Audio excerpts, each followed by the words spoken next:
Basically ఇదే దాని whole intention interview చేయడానికి ఏంటి అంటే వెనకాల చాలా వర్క్ ఉంటుంది. ఉంటుంది. ఏదో వెళ్ళిపోయి రూమ్‌లో డైలాగులు చెప్పేసాం అనేది కుదరదు. అంటే ఒక టీమ్ వర్క్ చేస్తుంటది ఫస్ట్ అవును. పాయింట్. అవును. ఇంజినీరింగ్ టీమ్ ఒకటి, తర్వాత co director, dubbing in charge etcetera అవును. ఉంటారు. ఇక్కడ ఒక మెథడ్ ఉంటుంది. ఇప్పుడు చాలా మంది మెథడ్ యాక్టింగ్ అంటారు. అవును. Definitely that is there. Method ఒక డబ్బింగ్ కూడా ఒక మెథడ్ ఉంటుంది. ఉంటుంది. డెఫినెట్‌లీ ఉంటుంది. అదేంటి అంటే చాలా మెజారిటీ కొన్ని డైరెక్టర్స్ గానియండి, డైరెక్షన్ డిపార్ట్‌మెంట్ వాళ్ళు క్యారెక్టర్ ఎక్స్‌ప్లెయిన్ చేస్తారు. ఈ క్యారెక్టర్ ఇలా ఉంటుందండి. ఈ క్యారెక్టర్ ఇట్లా దీని స్టార్టింగ్ ఇలా ఉంటుందని చెప్తారు. కానీ మెజారిటీ అది ఉండదు మాకు. సీన్ ప్లే చేసి ఇది చెప్పండి అంటే ఏం చెప్పాలి? హ్మ్. ఆ క్యారెక్టర్ ఏంటి? మళ్ళీ అది మేమే ఇమాజిన్ జేసుకోవాలి. హ్మ్. ఇది వాళ్ళతో చెప్పలేను కదా! అసలు ఆ క్యారెక్టర్ ఏంటండి అని. ఆహా! డబ్బింగ్ ఆర్టిస్ట్‌కి కూడా మేము క్యారెక్టర్ ఎక్స్‌ప్లెయిన్ హ్మ్. జేయాలా? అది ఎవరు క్రియేట్ చేశారో ఆ డబ్బింగ్ మీద ఎందుకు అంత అంత చిన్న చూపు అనను గాని అంతెందుకు అంత అదే. ప్రయారిటీ అదే. అండ్ నాకు క్వెషన్ మార్క్ ఏంటంటే, మన తెలుగు ఆడియన్స్ డబ్బింగ్ మూవీస్‌ని చాలా బాగా ఆదరిస్తారు. ఇస్తారు. ఇప్పుడు తెలుగు మన తమిళ్ మార్కెట్ అనేది పెరిగింది అంటే, దానికి ఆ హీరోలకి ఎంతైతే స్టైలు, డాన్సు, యాక్టింగ్ అంత పక్కన పెడితే, ఆ!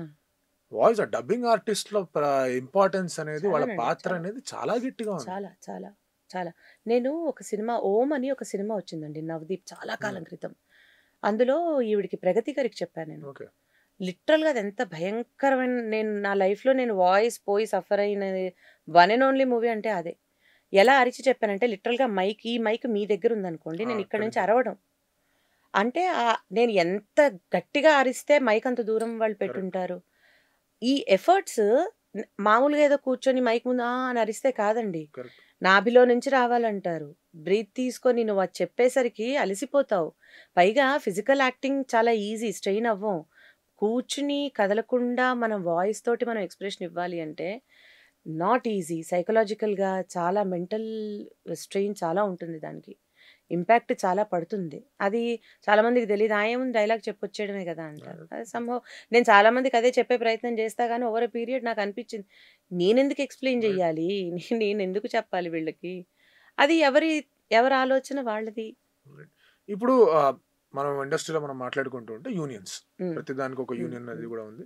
డబ్బింగ్ కూడా ఆ పరిధి ఆ ఉంది. యూనియన్ హ్మ్. రూల్స్ అండ్ హ్మ్. రెగ్యులేషన్స్ హ్మ్. కూడా ఉన్నాయి. హ్మ్. సో, ఇప్పుడు అంటే ఎట్లా అది రూపాంతరణ చెందింది? అండ్ ఇప్పుడు ఒకవేళ గనక ఇందాక మీరన్నారు ఫ్రెష్‌గా డబ్బింగ్ ఆర్టిస్ట్ అంటే ఊరికే వచ్చేస్తారని. అవును. నియమాలేమన్నా ఉన్నాయా? ఏంటి పరిస్థితి? ఎట్లా ఉంది?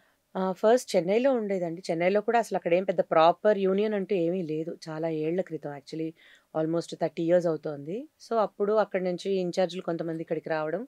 వాళ్ళు ఇక్కడ అనుకుని మనకంటూ ఒక యూనియన్ ఉండాలి అని ఇక్కడ ఏర్పాటు చేయడం జరిగింది. నేను కార్డ్ అప్లై చేసి తీసుకున్నప్పుడు ఇట్స్ అబౌట్ 2001, 2 అనుకోండి. అప్పుడు 5,000 ఉండింది కార్డ్‌కి. రైట్. అప్పుడు నేను నాకు నిజంగా ఈ సందర్భంగా నేనొక వ్యక్తికి థాంక్స్ చెప్పాలి. 'ఆర్‌సీఎం రాజు' గారు. హ్మ్. 'ఆర్‌సీఎం రాజు' గారు నాకు తెలుగు యూనివర్సిటీలో నా సీనియర్. అంటే వాళ్ళ థియేటర్ రైట్. స్టూడెంట్ ప్రొడక్షన్స్ నేను వర్క్ చేసేదాన్ని.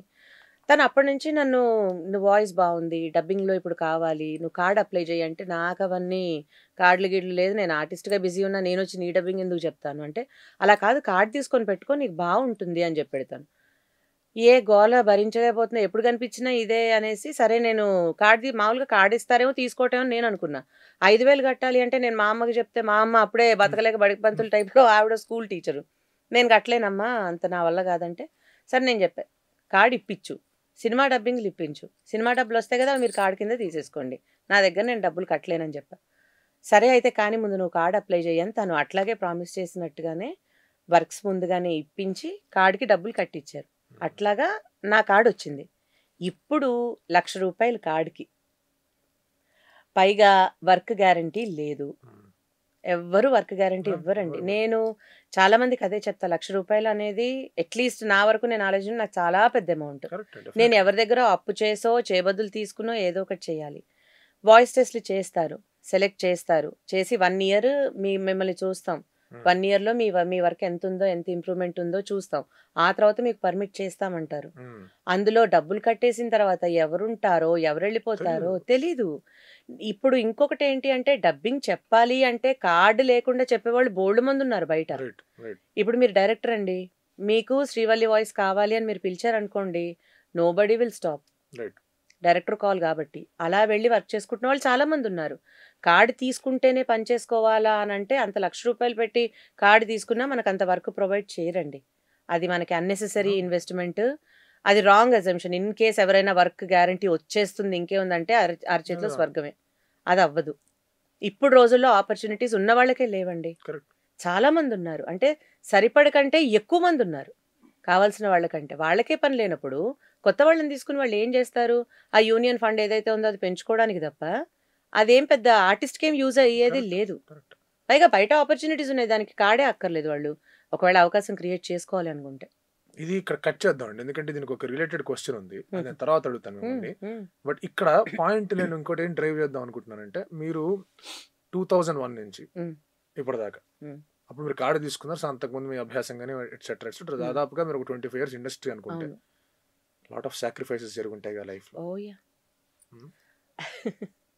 అంటే సడన్ గా రమ్మంటారు. టైమింగ్స్ అని ఒక ప్రాపర్ టైం అనేది ఉండదు. ఫలానా అపాయింట్మెంట్ తీసుకొని పిలిచేంత అది కూడా ఉండదు. ఉండదు. ఇవాళ ఉన్నారా వచ్చేయండి, అంతే. ఇప్పుడు ఉన్నారా ఈ వచ్చేయండి. క్షణం. అవును. అలాంటి పరిస్థితుల్లో అవును. డెఫినెట్లీ మీరు ఒక ప్లాన్ చేసుకున్న ఒక అపాయింట్మెంట్ కానివ్వండి, ప్లాన్ చేసుకున్న ఒక స్పెషల్ డే కానీ Yeah. ఇలాంటివి చాలా మిస్ అవుతూ ఉంటాయి ఈ అవును. 25 ఏళ్ల అవును. మీ కెరియర్లో. అవును. సో అలా what did you miss the most? అన్నీ అండి. ఇప్పటికీ కూడా నేను ఒక ఫంక్షన్‌కి అటెండ్ అవ్వలేను. ఒకళ్ళ చుట్టాల వాళ్ళ ఇంటికెళ్తే వెళ్ళి ఉండలేను. ఏదన్నా అకేషన్ అంటే నేను నా ప్రెజెన్స్ అక్కడ ఉండదు. వెళ్ళలేను. అంటే వీళ్ళని నేను ఎంచుకున్న ప్రొఫెషన్ అలాంటిది. నేను వీళ్ళని ఏమంటాను అని ఒకటి అప్పటికే అనేస్తాను. నాకంటూ టైం వద్దా ఏంటో అంటాను గానీ, బట్ వాళ్ళు కూడా ఏం కావాలని చేయరు. మనసు లాగుతూ ఉంటది కదండి. ఎందుకు లాగదండి?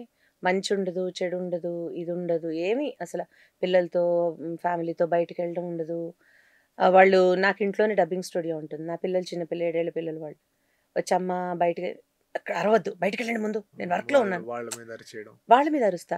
ఇప్పుడు ఇవన్నీ చేసింది ఎవరికి? వర్క్ లేట్ అయితే ఎందుకండి లేట్ అయింది? ఏం పంపించరేంటి? ఇవన్నీ చాలా సెన్సిటివ్‌గా ఉంటాయండి. అంటే ఇంత ఎఫర్ట్ పెట్టి అంటే నా కోసమే చేసుకుంటున్నా. నా సర్వైవల్ కోసమే చేసుకుంటున్నా. బట్ సాక్రిఫైస్ కూడా పాయింట్ బై చేయాలి కదా! ఈ టైంలో ఇప్పుడు నువ్వు డైలాగ్ కరెక్షన్ పంపించి ఇప్పుడు పంపించమంటే నేను అవైలబుల్‌గా ఉండొచ్చు. సమ్ టైమ్స్ మా మెడికల్స్ కూడా మేము పక్కన పెట్టేస్తాం. బిగ్గెస్ట్ నేను ఫ్యామిలీ అన్నిటికంటే కూడా హెల్త్‌కి సంబంధించి ఉంటుంది చూడండి. అది చాలా నేను అనుకుంటా. హెల్త్ కూడా టైమ్ టు టైమ్ తిన్నామా? ఏమన్నా అయితే ఆవిడకి బాలేదు ఆ పక్కకి ఒకప్పుడు ప్రయారిటీ ఉండేది. పలానా ఆవిడనే పిలవండి అని. ఇప్పుడు లేదండి. ఇప్పుడు చాలా నేను రీప్లేసబుల్ చెప్పను. అయిపోయారు ఓహ్! కదా యాహ్! అందరూ మీరు ఆర్టిస్టులు. అక్కర్లేకపోతే ఆవిడ పిలవండి పర్వాలేదు ఆమె చెప్తుందిలెండి. అంటే ఇక్కడ ఫిల్లింగ్ కోసం చూస్తున్నారు తప్ప క్వాలిటీ ఎవరికీ అక్కర్లేదు. కరెక్ట్. కాబట్టి మేము కూడా నేనేమనుకుంటానంటే ఓహో! మేము కూడా అలాగే డబ్బుల కోసమే పనిచేయాలన్నమాట.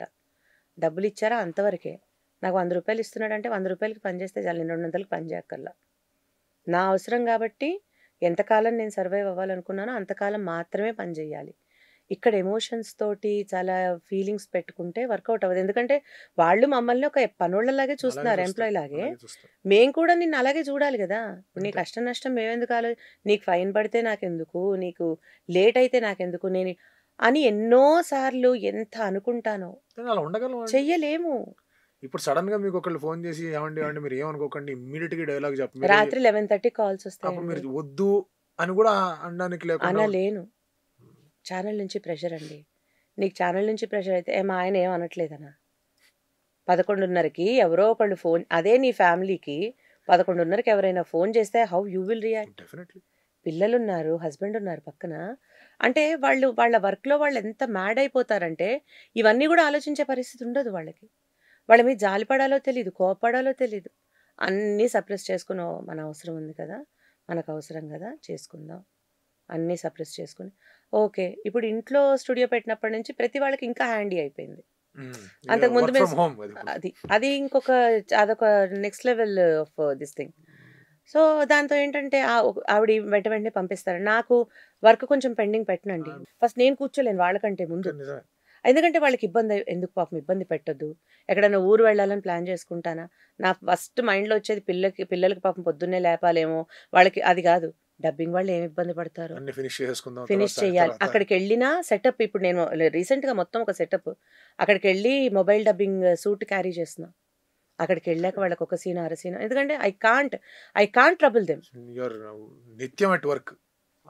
ఆ క్షణం ఈ క్షణం ఆ రోజు ఈ లేదు. రోజు అని కాదు. అంటే ఆప్షన్స్ వాళ్ళకి చాలా ఉన్నాయండి. ఇది వాళ్ళ కోసం కాదు. నా కోసం, నా వర్క్, నా ఐడెంటిటీ నేను కాపాడుకోవడం కోసం, సస్టైన్ అవ్వడం కోసం ఈ తిప్పలన్నీ. వాళ్ళ కోసం కాదు ఇదంతా.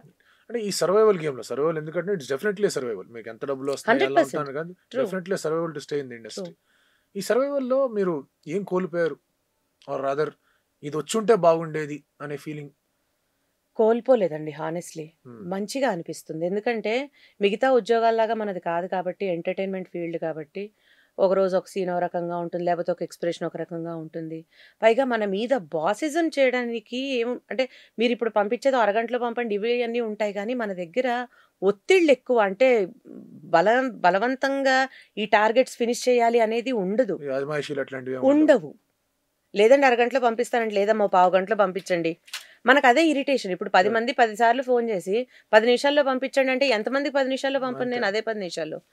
కొంచెం ఆ చిరాకులుంటాయి తప్ప నేను ఎంజాయ్ చేస్తున్నాను. హానెస్ట్‌లీ నా ఫీల్డ్‌ని, నా ప్రొఫెషన్‌ని 1000% నేను ఎంజాయ్ చేస్తున్నా. ఎక్కడ నేనేమి సాక్రిఫైస్ అని కూడా అనలేనండి. ఎంచుకున్న ప్రొఫెషన్‌ని బట్టి డాక్టర్స్ ఉంటారు పాపం వాళ్ళు అంతేనండి. But definitely. ఏంటంటే ఎప్పుడైనా ఒకసారి మీరన్నట్టు ఏదైనా అకేషన్స్ మిస్ అయినప్పుడు మాత్రం ఎందుకు నేను ఇది అటెండ్ చేయలేకపోతున్నా? ఎందుకు నేను ఉండలేకపోతున్నాను? అది మాత్రం నాకు బాగా ఎస్పెషల్లీ మా పిల్లలు పుట్టినప్పటి నుంచి మరీ అనిపిస్తోంది. వాళ్ళ చైల్డ్‌హుడ్ ఏది నేను ఎంజాయ్ చేయలేకపోయాను. 1, 2 ఇయర్స్ పిల్లలది. ఇప్పుడు ఆ వీడియోస్ అన్నీ చూసుకొని నేను ఈ సైజెస్ కూడా మర్చిపోయాను వీళ్ళవి. అలా అనిపిస్తుంది. అది కాస్త పెయిన్‌ఫుల్‌గా ఉంటుంది. డెఫినెట్లీ అండి. పిల్లలు అనగానే ఆబ్వియస్‌లీ ఎమోషన్‌గా ఎమోషన్‌గా ఉంటుంది యాస్ ఎ మదర్‌గా ఇలా మిస్ అయిపోతున్నారు ఏంటి ఆ! అని.